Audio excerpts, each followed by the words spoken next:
im hoddoi, deishe tanein. Unvrane manan son trons in el arachsor sarpor. I'r gad, ladgarwyr! Mae'r chogon i'r ryfel! Bara vi bara åsyn av ett kavalleri. Gott med uns! By the grace of God, your days are numbered. Hello everybody and welcome back to Civ 5 AI Only. We are starting the new AI Only series today. So what I'm doing, I've installed a few mods. When we start up the game you'll see what they are. Anyways, I'm playing as Venice again because Venice, just with this whole can't gain settlers or annex cities thing, they can really never win a game most likely. So that's why I always spectate as them. So I used the Communitas mod, which just makes the maps awesomer, because that's totally a word. It's on deity, of course, it's on quick game pace, it's large. You know, I'm actually going to make this standard.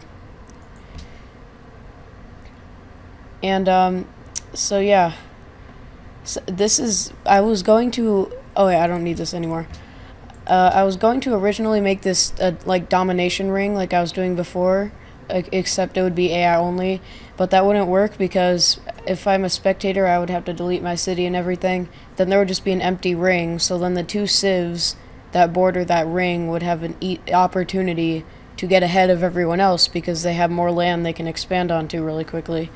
So I decided not to do that. I'm going to do the Communitas map, or however you say that, and these are all the this is all the stuff and things. And I do have a couple other mods like Civ 4 diplomatic features or whatever it's called.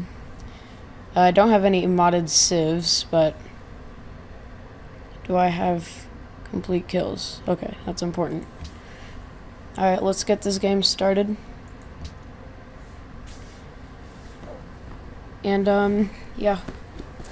So, I will be right back once I have everything all set up. Greetings, most.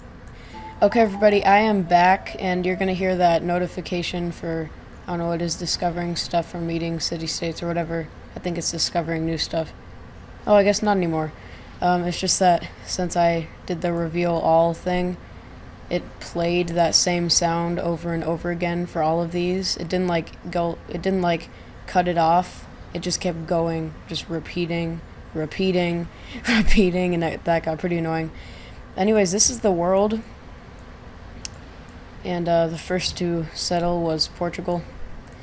So yeah, let me show you the mods that are included.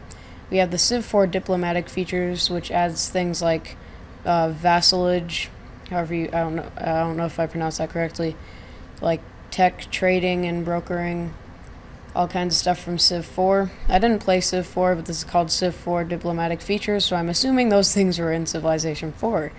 The Communitas map, I already explained that, just make some tweaks to how the map is generated to make it better. Info Addict, that's, you probably know what that is. Or, no, that's, I don't know why I was pointing there. That's what we use to check out the stats and stuff. It organizes information really well. In-game editor is only going to be used for this first episode to set up everything. Scouts ignore borders. Basically, scouts are kind of like how great prophets and missionaries can go through borders. Trying to think of something else that ignores borders. Like you don't have to have open borders to access that, to go into a country's borders. That's basically how scouts are now. Scouts will go into anyone's borders, and it will not trigger war. So that just makes exploration easier. So, say Ethiopia wants to scout up here, and Portugal's blocking the way.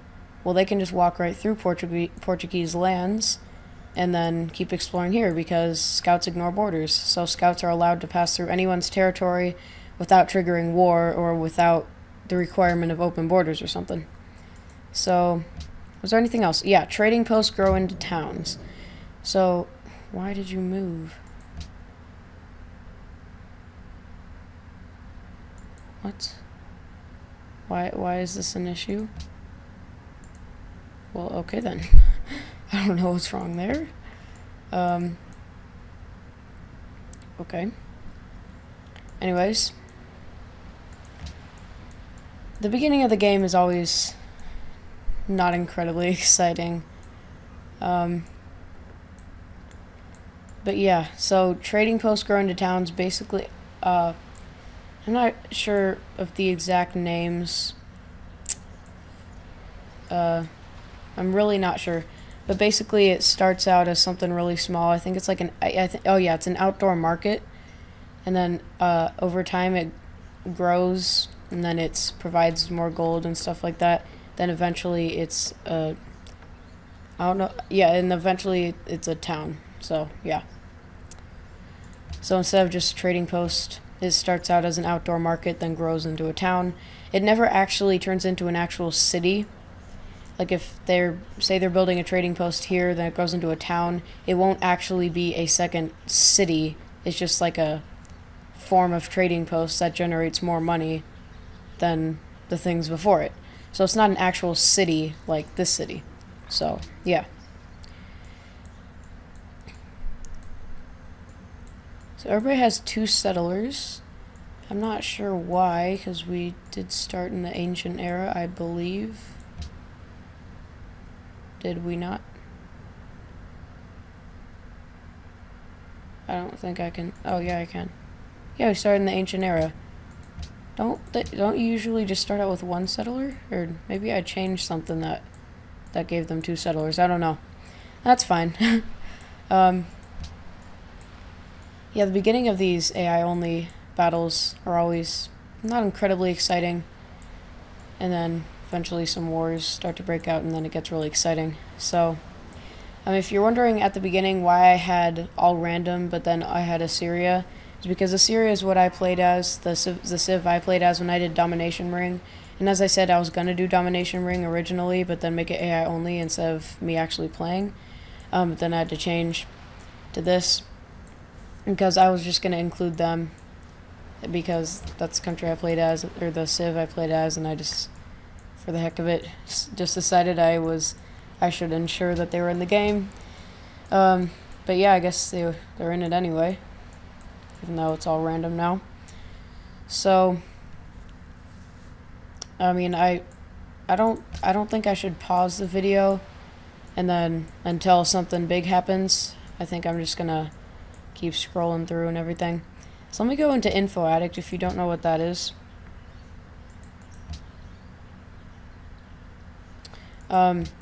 Basically just organizes all kinds of data so you can easily see stuff. It doesn't look very good right now because nothing's really happened. The reason it says I have a massive military is because, like, how they judge the size of your military is basically how good your units are. So just to make this work, I really only need 1 unit. But I just put 4 nuclear submarines because why not?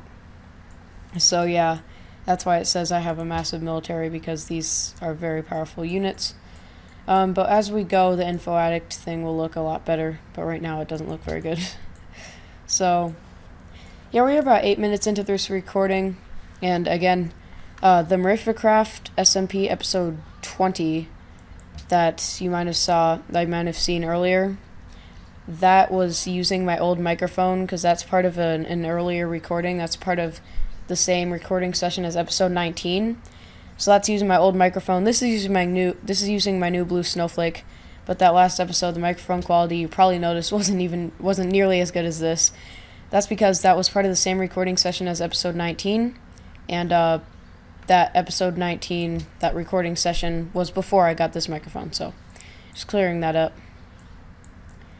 if there was any confusion. So yeah, so the Siam, I don't know why I said the Siam, I guess just Siam, has almost immediate access to the Uluru. That will give them some food and faith, and also King Solomon's Mines is right past, or right off the border of China. That will give them 6 production. That'll really help them out. Anyone else near some natural wonders?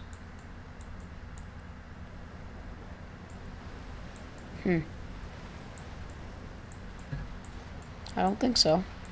Oh, there's a Rock of Gibraltar over here. I think if I do this, I can... Oh no, that's not very helpful. Thought it would be easier to see natural wonders, but it's almost harder. Are there any over here? Yeah, there is Krakatoa. No one's really near that, though. There are a lot of ancient ruins. I'm pretty sure I have barbarians enabled, so I don't know where they are. Do I have barbarians enabled? I'm pretty sure. Yeah, there are barbarians. Not sure where they are, though. Oh, and, I'm gonna do this until we run out of victory types to do. Basically, every AI-only campaign, however, whatever victory the Civ won as, the next time that victory condition will be removed. So science victory is not possible this time around. So it will have to be, I disabled time as well, I think. There will only be domination, cultural, and diplomatic. So say this time someone wins diplomatic victory. Then the next time, the only options would be domination and cultural. Then say someone wins cultural victory the next time. Oh, here's Lake Victoria. Then the next one would be only domination. Then after that, we wouldn't have any more victory types, so then we would have to start over again with all of them or come up with some other idea. So we'll see. Maybe Civilization 6 will be out by then. I don't know when that's really going to come out, though. So the Netherlands have a pantheon. It is the goddess of protection, plus 30% increase in city ranged combat strength. So the Netherlands are off to a decent start. However, oh, there they are. Now they are top of, I almost said top of the table. I'm thinking a lot about, well, I guess that is technically top of the table. I'm thinking a lot about soccer because the BPL starts tomorrow. I don't know when I think Liga Un started today?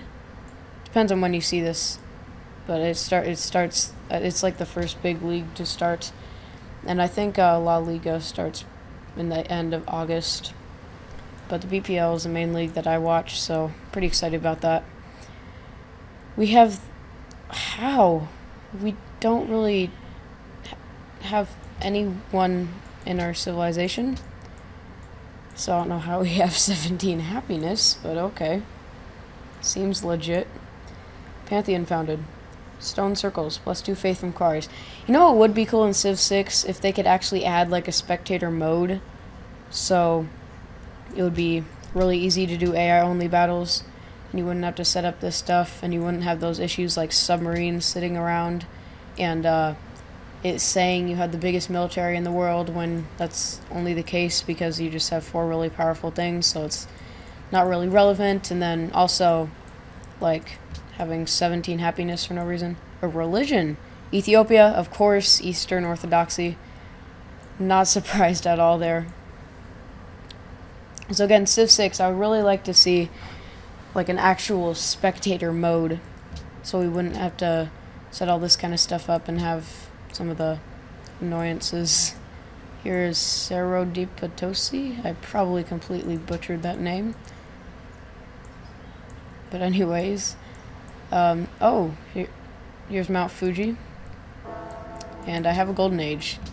I just don't even understand the logic right now. How I have a golden age, I do not know. So, the Netherlands have discovered Mount Fuji, so maybe they're going to look to settle there. And that could cause some tension with Ethiopia. So Portugal, the Netherlands... Oh, several civs have 3 cities now. I can tell this is going to be a very exciting game. Already some border tension.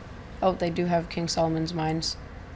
Already some border tension, almost, between China and Siam. Is this... No, that's not a wonder. Never mind.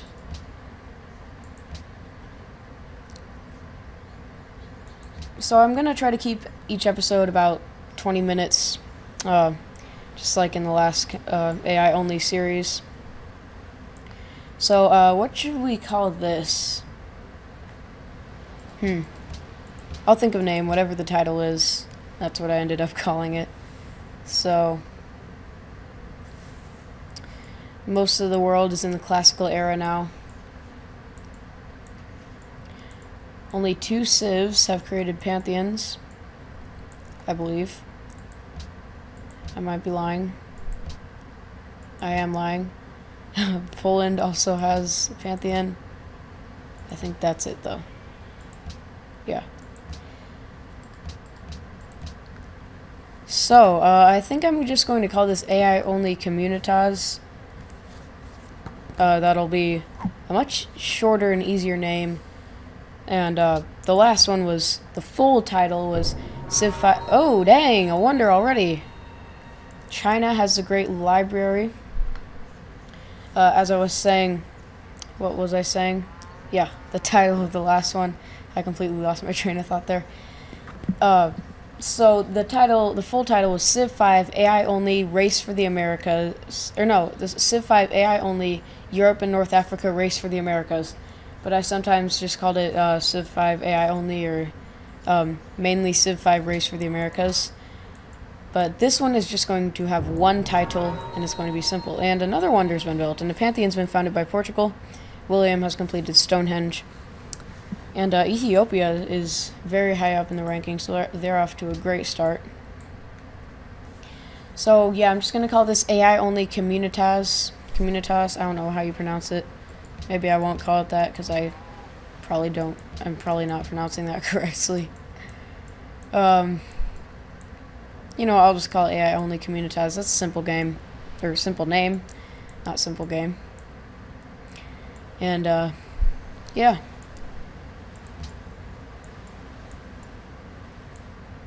So the civs are being very expansive. That's awesome. I think probably in the next episode, maybe not the next episode, but I can definitely see some wars starting pretty soon. Because we're already seeing a lot of border tension. And the Mayans look like, or they've definitely discovered Portugal. They have a pretty decent army. They might be able to take on Portugal. I'm not sure how much damage they could really do, though, because Portugal has some decent defense here, protecting the borders. Yeah, there is some border tension here. Religion's been founded. Poland has founded Catholicism in Warsaw. In the last one, I had Islamic denominations, just like they had Christian denominations in the main game. I do not have that mod in this one. So, yeah. Whoa, what happened there? So, if you have any predictions for this series, who you think will win, and how, then let me know in the comments. Where are the barbarians? Seriously, though. Where are the barbarians at?